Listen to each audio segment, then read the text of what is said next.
할렐루야. 우리 인생의 터닝 포인트가 있죠. 누구에게나 인생의 새로운 전환점이 있습니다. 이 터닝 포인트는 어떠한 계기를 만나서 완전히 이전의 삶과 이후의 삶이 달라지는 계기가 되는 것이 터닝 포인트죠. 우리 인생에도 우리 신앙에도 반드시 어떤 분기점, 어떤 전환점이 있기 마련인데, 오늘 사도 바울은 이 사도행전 9장에 오면은 그의 인생뿐만 아니라 신앙의 터닝 포인트가 일어나는 것을 보게 됩니다.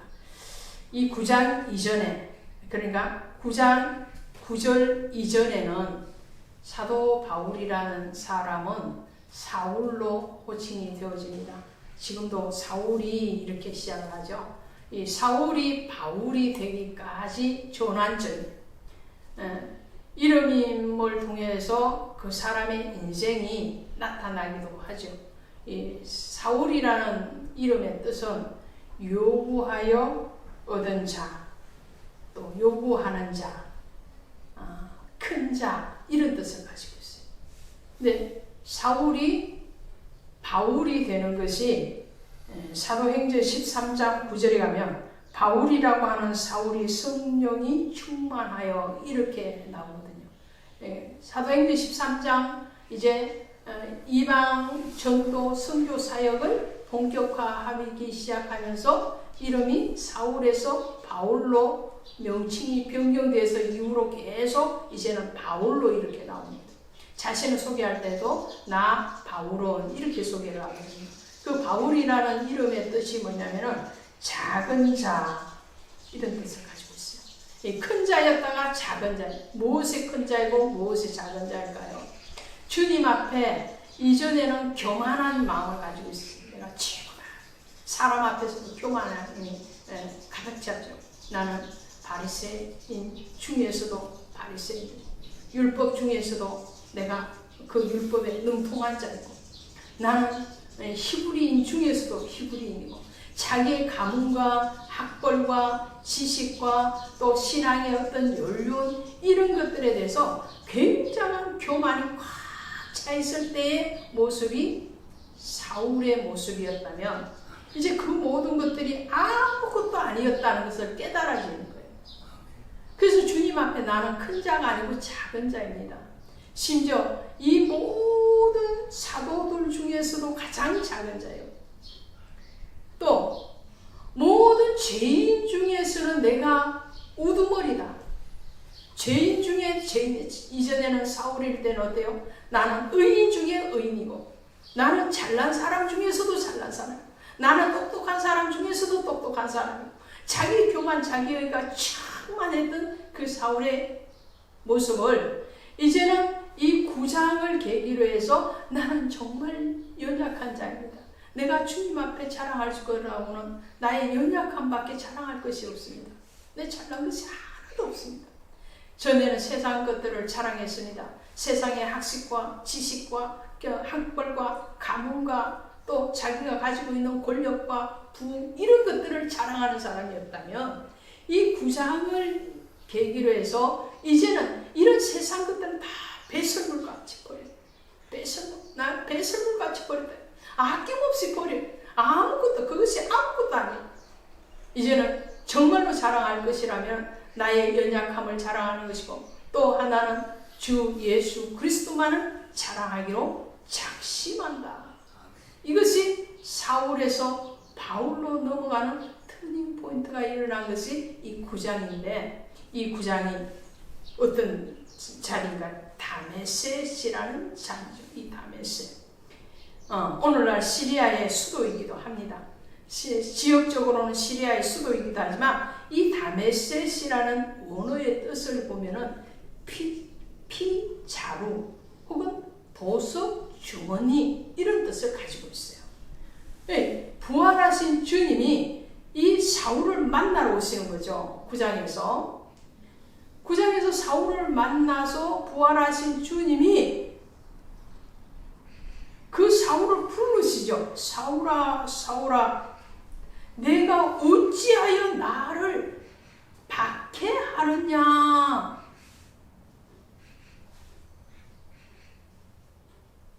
이 사울은 하나님을 박해한다고 이전에는 전혀 생각을 하지 않아요. 왜? 나는 율법에 정통한 자라고 했잖아요.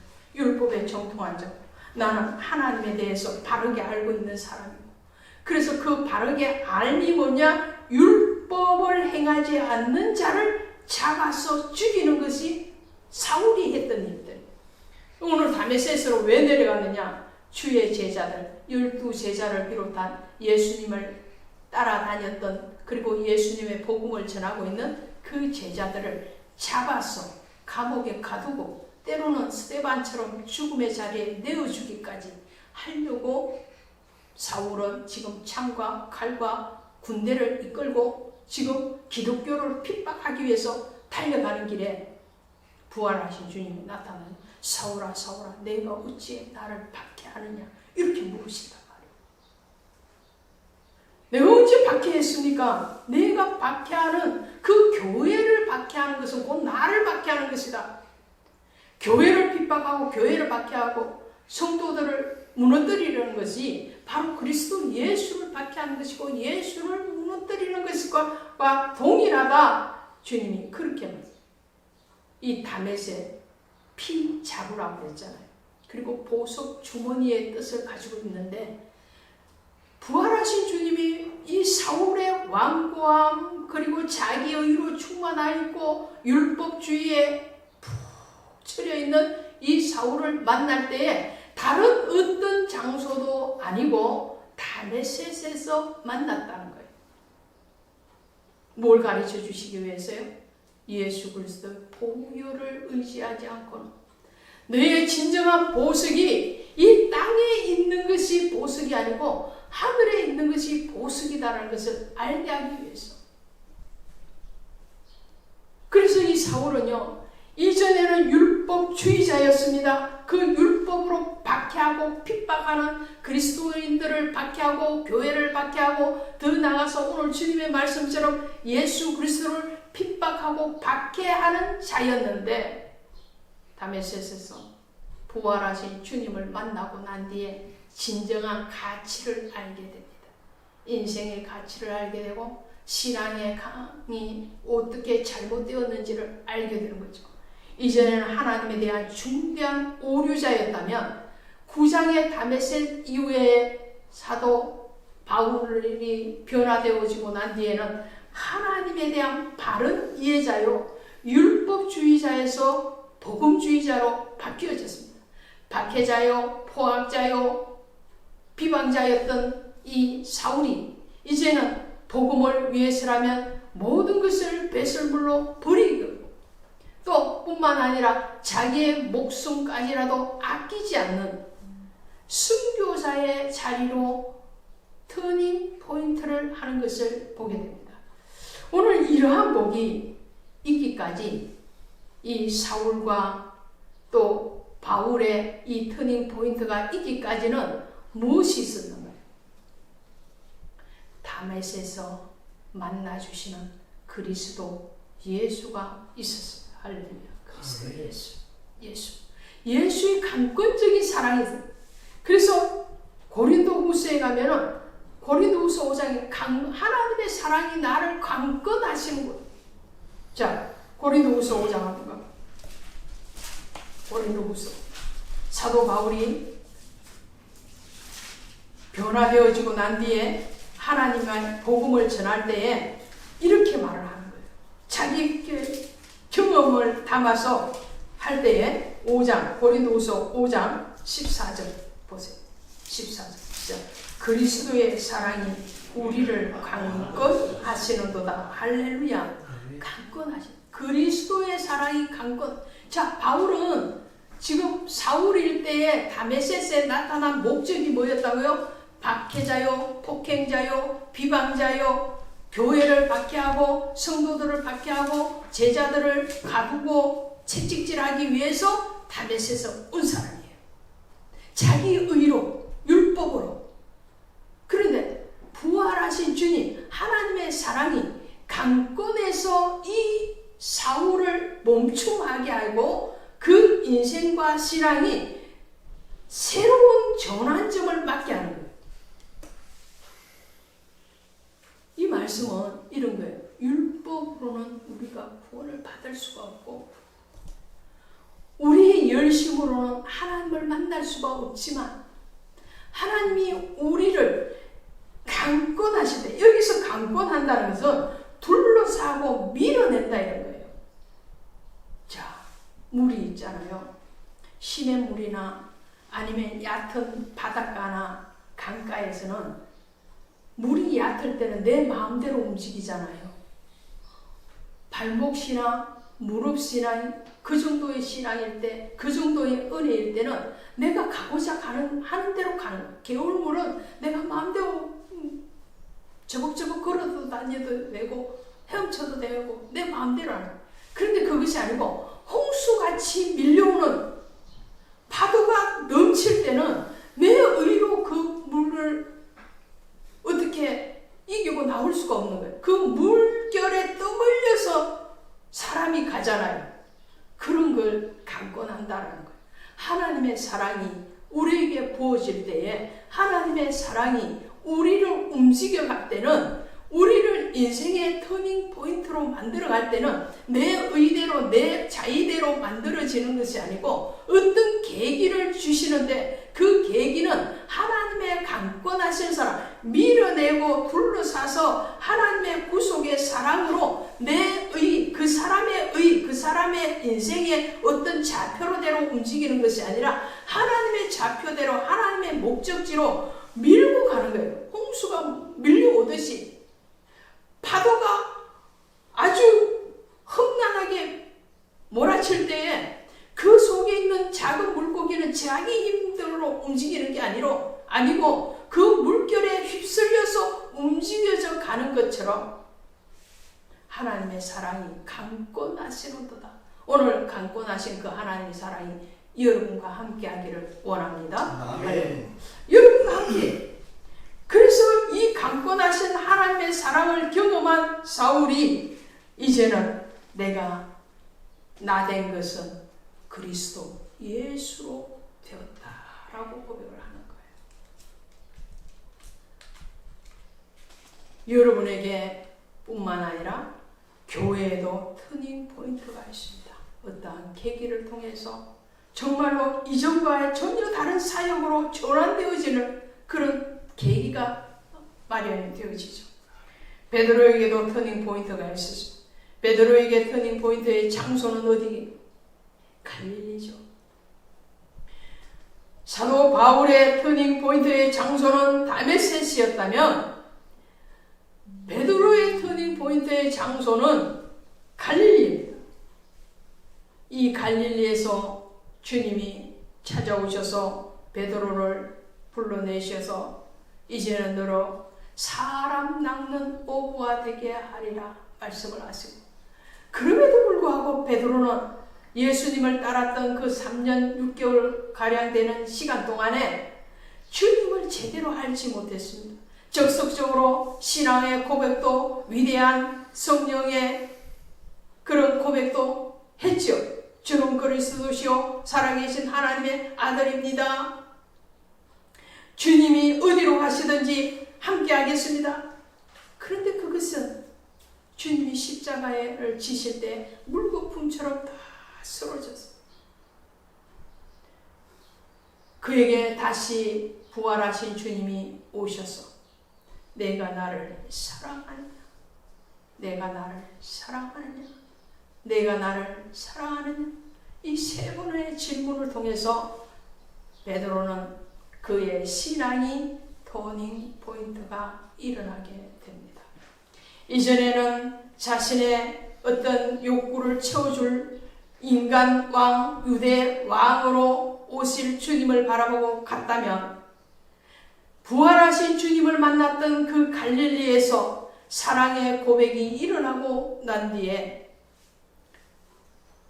베드로의 신앙은 내가 십자가에 거꾸로 매달려서 순교하기까지 주님 아니고는 내가 살 수가 없습니다라는 신앙의 고백이 일어나는 그러한 삶과 신앙을 가지는 것을 보게 됩니다. 나아만 장군의 터닝 포인트는 어디입니까? 요단입니다.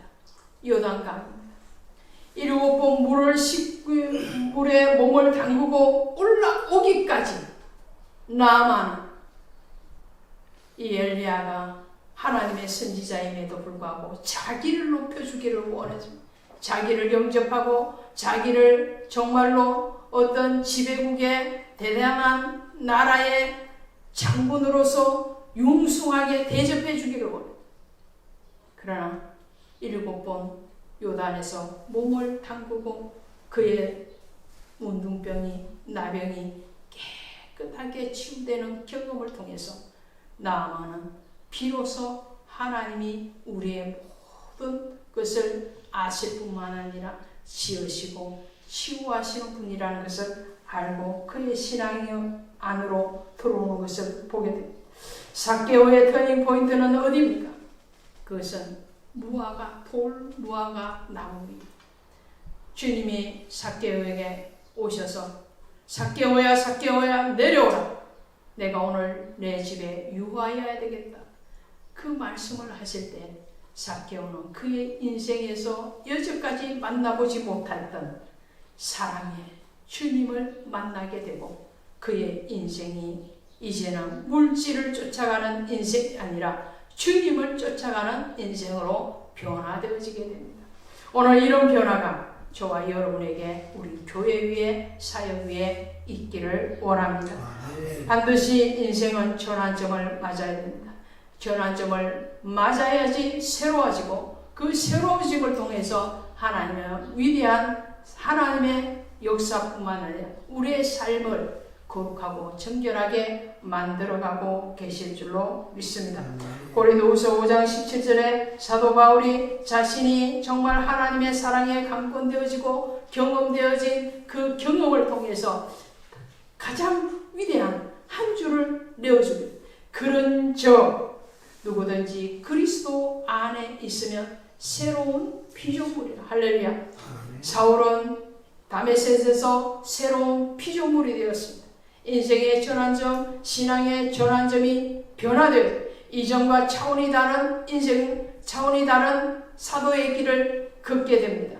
그는 이제는 새로운 피조물이 되었습니다. 오늘 우리도 새로운 피조물, 새로운 하나님의 앞에 세워지는 건강하고 정결하고 주님의 쓰시기에 합당한 하나님의 사람으로 인생의 전환점 또한 신앙의 전환점 터닝 포인트가 되어지는 주일이 되시기를 주 예수의 이름으로 축원드립니다. 아멘. 기도합시다. 하나님 고맙습니다. 사랑합니다. 사울일 때에는 하나님을 알지 못했습니다. 하나님을 안다 하였지만 시식적인 알미였고 또한 율법적인 아버지 쇠사슬에 매여 있는 어린 신앙에 그치고 있었지만 이제 다메섹에서 부활하신 주님을 만나고 나니 그는 이제 핍박자가 아니라 그리스도 예수를 위해서는 죽기까지 순교하는 전도자의 삶이요 순교자의 삶이요 사도적인 삶을 살아가는 것을 보게 됩니다. 오늘 우리에게도 이곳이 이 땅이 오늘 이 하루가 오늘 이 예배가 우리 인생의 터닝 포인트가 되게 하시고 또한 신앙의 터닝 포인트가 되게 하시고 사역의 터닝 포인트가 되게 하시고 우리의 모든 아버지 관계에서 전환점을 막기에 부족함이 없는 시간이 된 줄로 믿습니다. 바울을 만나주셨던 그 부활하신 주님이 오늘 성령으로 오늘 우리를 만나주시고 우리를 강건하셔서 이곳에 오게 하셨사오니 주 예수의 이름으로 다시금 그리스도의 복음을 위해서 전진하기에 부족함이 없는 영력과 체력을 더하여 주시옵소서. 예수님의 이름으로 간절히 감사하고 기도드렸사옵나이다. 아멘. 105